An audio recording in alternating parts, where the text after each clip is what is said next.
Welcome to Time Warp versus Poetic Breakthrough, a spell for keeping hope alive.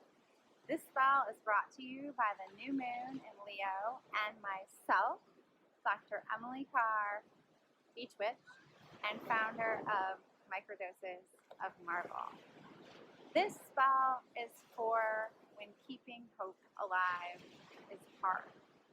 It draws on the energy of 3 tarot cards. The King of Cups, which is the Father of Horns in the Brady Tarot, which is a great deck for this spell. The 6 of Cups, and the Star. I drew these cards when life challenged me, still, again, to surrender to circumstances, trust in myself, my decisions, my process, and have faith that things would work out in my best interests.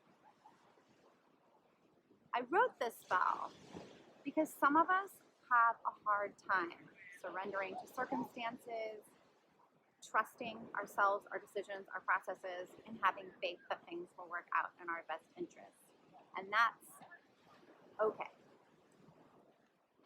Honestly, while all 3 of these cards, so again, King of Cups, 6 of Cups, and the Star. Well, all 3 of these cards, they have some really beautiful potential, have mixed feelings about this spread. And so do my tarot guides. The guidebook for the Brady Tarot is written by Rachel Pollack, and for the King of Cups, she really focuses on the fact that this white-tailed deer is, up on this cliff, which she refers to as the Emperor's Cliff. So she really focuses on that isolation, that positioning, and says, well, this is someone who's strong, who's calm, who's a person of authority, who takes a strong position. However, someone or something is threatening that confidence and authority. So there's a sense of menace and instability. With the 6 of Cups, of course, you can see it all here, right? This is a lovely card in the Brady Tarot. Rachel really focuses on childhood friendships, the beauty and simplicity, those joyous moments that we had with our childhood friends. She refers to this card as a personal holy place, which I really love. So just a lot of great energy. And then with the Star, Rachel chooses to focus on, again, the sea. So the fact that the ibis is in the Everglades, pouring water on both the land and in the pool of water. Everglades as a place where historically or ecologically water and land are confused. So again, like a pretty mixed message. Not surprising because there's so much water in this spread. When I look at Jessica Doerr's Tarot for Change. So I really like to pair these 2 books because one, the Brady Tarot takes a really ecological approach, and then Jessica's Tarot for Change takes a really psychological approach. So in contrast, her reading of the King of Cups is really positive. She talks a lot about intergenerational trauma and the fact that when you're the King of Cups, you have the tools and temperament to see that trauma, whatever emotions and ugly stuff that intergenerational trauma is bringing up, you have the tools and the temperament to see it out of the bloodline. And so that is how she is defining this king as the king of the imagination. For the 6 of Cups, however, she chooses to focus on nostalgia and stuckness and illusion, how we carve out space to give life to something or to preserve a life that's lost. She talks about creative work as a dignified display of the heartbreak, which is the debt of living. Creative work is a ritual effort to experience something as enduring through the harsh and unforgiving dimensions of passing time. So, she really focuses on time passing, things being lost, needing to carve out space, the importance of ritual. And then finally with the star. So you can't not talk about hope when you talk about this card. And Jessica talks about hope really, really beautifully and powerfully. She starts by acknowledging the star is often interpreted as a harbinger of hope. She then acknowledges that the question of what makes hoping harder for some than others is an important one. Not all people have the conditioning and temperament to imagine the future as one that's likely to be favorable or even safe. Without, Jessica continues, a willingness to examine the barriers to hope, to a genuine belief in things working out, I often fear that its medicine could be insoluble, that the message will fall flat. At the very least, perhaps the star can be an invitation to all those having a hard time with hope to give themselves grace around why that is. Grace in practice, Jessica continues, looks like reminding yourself that it isn't your fault if hope feels hard, and that odd as it may sound, hopelessness may have actually been the thing that protected you all these years. Jessica concludes, certainly, my own privilege factors into the capacity to hold this view and really believe it, but I think it's never too late to go back and claim our lost virtues: will, purpose, love, wisdom, and hope. That is very much what this spell is about. Hope is hard.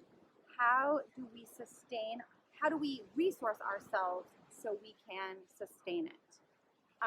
How do we go back and claim will, purpose, love, wisdom, hope, those things that have been taken from us or that due to circumstances, experiences, conditions beyond our control have made those things hard. You don't need me to tell you how urgent and resonant that question, how do we resource ourselves to sustain hope, is right now. Okay, the spell itself, very simple. All you need is a couple slips of paper, 2 to 3, a candle, a special houseplant tree, something like this, and some soil or sand, and some water. So we've got all 5 elements there, including the 5th element of spirit. The first step 1, write down some magic words. Get clear about your intention. What is it you are hoping for? Really important that you write these magic words as if your hope had already come true. So not in the future or the subjunctive, in the present. Not I will win a Pulitzer Prize, but I am a Pulitzer Prize in literature. I like to write mine sigil style. Sigils brings language back to its symbolic origins and really activates the subconscious as opposed to the conscious, and it also feels like a secret code. You can look up how to write a sigil online. It's really simple. You write out your magic words, your intention, cross out all the vowels, cross out all the repeated consonants. Now you have the core of the sigil, and you can leave it just like that, those consonants in order, or you can arrange them aesthetically, abstractly, so what you've got is really starting to look like a symbol and less like language. So do that, 2 to 3 slips of paper. I'm working with 2. Bury those slips of paper somewhere special that you can visit regularly, that you can water frequently. So a house plant, a favorite tree in your backyard. I've got an avocado tree that I started growing accidentally out of my compost. And so I've intentionally been cultivating this avocado tree as a personal holy place, which is the energy of the 6 of Cups, a personal holy place, which could be, and that physical personal holy place really, creates then a psychic or metaphysical holy place for me, right? So the physical place being a manifestation of the psychic or metaphorical personal holy place. Plant those pieces of paper as if they were the seeds of hope that now you are going to nourish and tend to so they can root and sprout and grow. After you plant your hope, the seeds of hope, read Paul Laurence Dunbar's The Seedling. I read that in another video. I'm providing a link. It's easy to find online. It is, in my opinion, the perfect poem for this spell. So read your seeds, the poem, bless them with the poem, then light your candle. I highly suggest getting a candle that doesn't take too long to burn and that can burn on its own pretty safely, because what I want you to do while the candle is burning is meditate on what you were hoping for as if it were true, right? Get yourself to that moment where your hope has come true. Envision that moment. When I say meditate, you can dance meditate, crochet meditate, quilt meditate, swim meditate, ride a horse meditate, really open-ended. What matters is that, in your body, right? You are really putting the energy of the hope coming true in your body and then expressing that back out into the universe.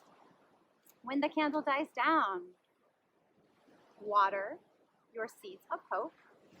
I like to finish by sprinkling some magical sand on top. I've got access to this really magical 99% quartz sugar fine sand.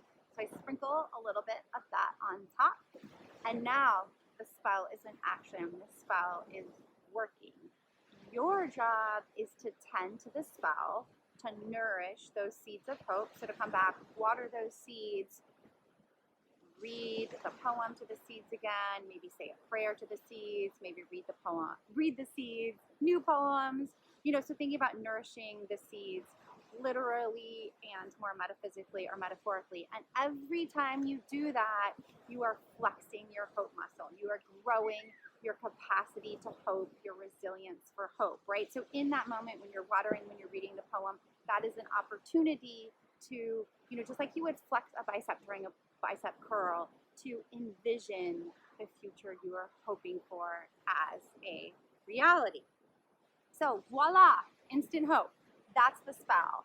I am packaging up my hope and sending the ingredients, these little magical care packages, to 14 friends.